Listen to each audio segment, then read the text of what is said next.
Are you planning a trip to the European Union? Do you know about the 90-180 day rule? Well, if you don't know about that rule, then keep watching because this video is for you.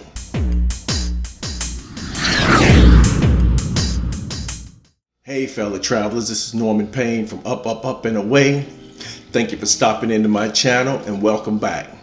Before we dive into this, go ahead and smash that like button. Hit that notification button and also subscribe if you're not already a subscriber. I know a lot of people are traveling to Europe, but they don't know about the 90-180 rule. It is a rule for the Schengen area. You want to know what the Schengen area is as well. You can go to Europe on the 90-180 day rule, and I'm going to tell you all about it. But first, let me tell you about the Schengen area. The Schengen area is 26 European countries that have gotten together to relax crossing the borders of each country. You got that?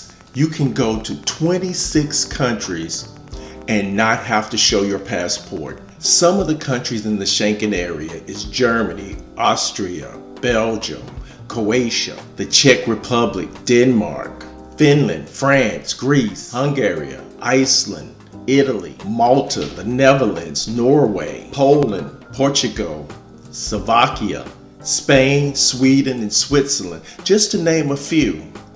Those countries are all in the Schengen area. That means that you can go to any of those countries and a few more without having to go through some type of customs and border control.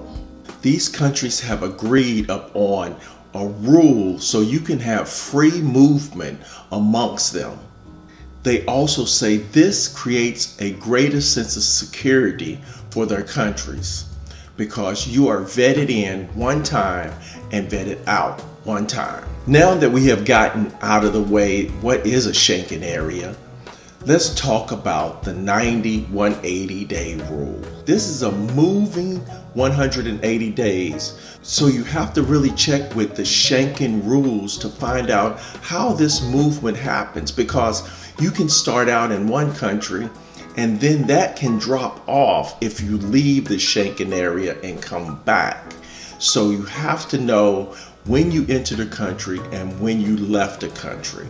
So this 90 days is not consecutive.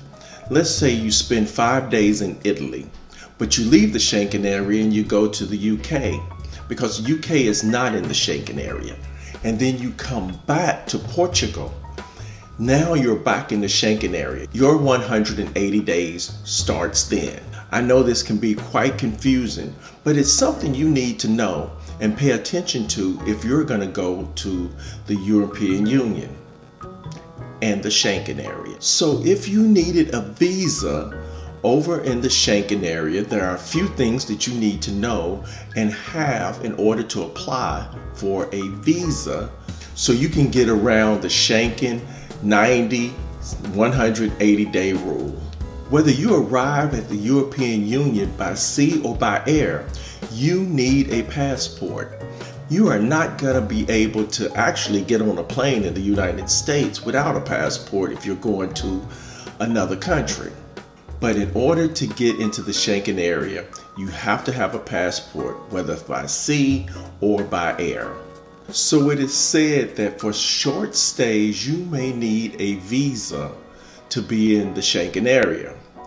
But that hadn't been the case for myself. When I've traveled to Europe, I've never gotten a visa because most countries don't require you to have a visa to visit. I think the longest trip I've ever had over there is 21 days, but I didn't need a visa for that. It falls within the 90-180 day rule. But let me talk about visas. There are different visas that you can get. If you need one, you can get a single visit visa, you can get a double visit visa, or you can get a multi-visit visa. So the single visit is that you're going into one country and one country only, and you're going to depart that country. The double visit visa is You're going to enter into one country, you're going to leave, you're going to come back to a different country. So let's look at this. So you're going to come to, say, Amsterdam. That's one visit. For the double visit, you're going to leave Amsterdam, you're going to go to London. You're going to stay in London, and then you're going to come back into France. So if you do something like that, you may need a double visit visa. But I suggest if you're getting a visa, get a multi-visit visa. They cost exactly the same. Why not get it? Because that means you can come in and out as you please. And when you're over in Europe, sometimes that's what you want to do. You want to cross those borders because there's a lot to see over there, and the train system is fantastic. Now, if you have to apply for a visa, you cannot apply 15 days before your visit or 6 months before your visit. So you have 180 to 15-day window that you can work with. I suggest you try to get that visa at 179 days before you're going to depart. Put some time in there in case there's a problem and you need to correct that problem with the bodies that you're applying with. Let's talk about that. You need to apply with the consulate of the country that you're going to visit, possibly first, or the one that you're going to stay the most time in. But I suggest you do it with the country that you're going to fly into first, because after that you can move around at will. There's no sense in you flying into a country and staying for a couple of days, then going to another one for 15 days and applying for that country. It's better just to apply for the one that you're going to visit first. This gives you total freedom of going anywhere you want to after that day. One of the requirements of them letting you into the European Union is you must have 3 months on your passport before it expires. I always suggest you have 6 months. When you get to 6 months on your passport, you should be renewing it anyway. But they want you to have at least 3 months. So be sure that you have that on your passport when you're planning your trip over to the Schengen area. You're also going to need the visa application form. You're going to have to complete that. Now, I'm going to leave a link of that form in the description below so that you can get that form easily, complete it, and turn it in when you go to the consulate. Another thing you're going to need is a photo that is ICAO standard. So it must meet this standard. I also left those descriptions and standards in a link below in the description so that you can also check that out and know exactly what type of photo you're going to need. Basically, it's like a passport photo. But look at the standards and be sure that you meet each requirement of those standards and complete that application. Have that passport with 3 months on it past the time that you're going to depart. They will collect your fingerprints. This is all about security. So now they know when you're coming and when you're leaving. They're also going to want things like where you're staying at, how long you're staying in a certain country or a certain state of the European Union.